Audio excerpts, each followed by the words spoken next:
Alright guys, what is going on? It is Hank here from Nintendome. Today we are going to be taking a look at the latest weapon to hit Splatoon, the Slosher Deco. So here's the thing with the Slosher Deco. I actually think that sloshers are pretty underrated in Splatoon as a whole. The unique sloshing mechanic is totally awesome because it actually presents more opportunities where you can kill your opponent, but your opponent cannot kill you. And I'm sure a lot of you guys know that I am a very big fan of that. The Slosher Deco also has a very familiar kit that I'm sure a bunch of Splatoon veterans will recognize. But before we talk about that, I want to quickly talk about the main weapon itself. If I could characterize the Slosher stats with just one word, I would choose the word decent. It's got a decent but crowded range tier, it's got a decent ink efficiency, a decent damage output, and a decent ink spread as well.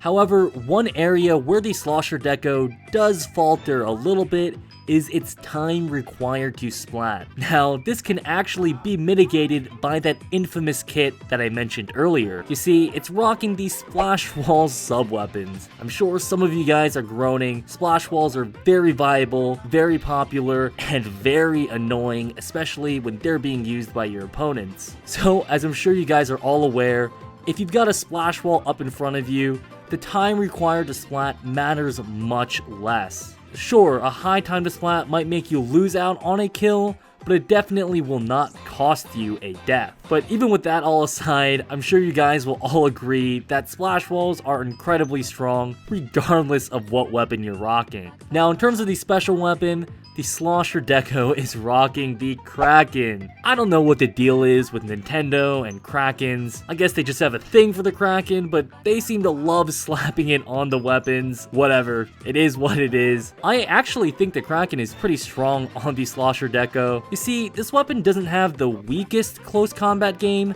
but it definitely does not have the strongest close combat game either. So, having that get out of jail free card will definitely come in handy. Overall, this kit will be especially strong in tower control, although it is undoubtedly strong in all of the other game modes as well. But in tower control specifically, you can throw out splash walls onto the tower to prevent your opponent from being able to shoot you, and you can even Kraken for a last second push to victory. Even the Slosher main weapon itself is very solid in tower control as well, as you can threaten multiple people off the tower by sloshing them.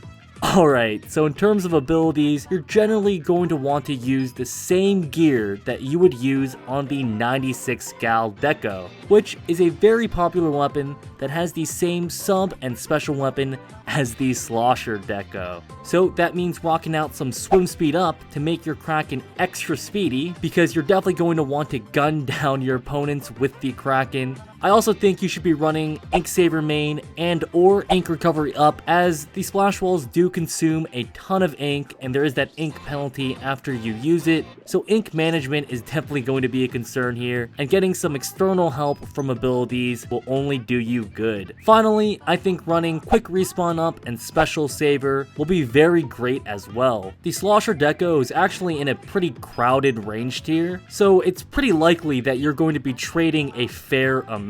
Now, being able to minimize the impact of your death onto your team through these abilities will turn those otherwise neutral trades into advantages.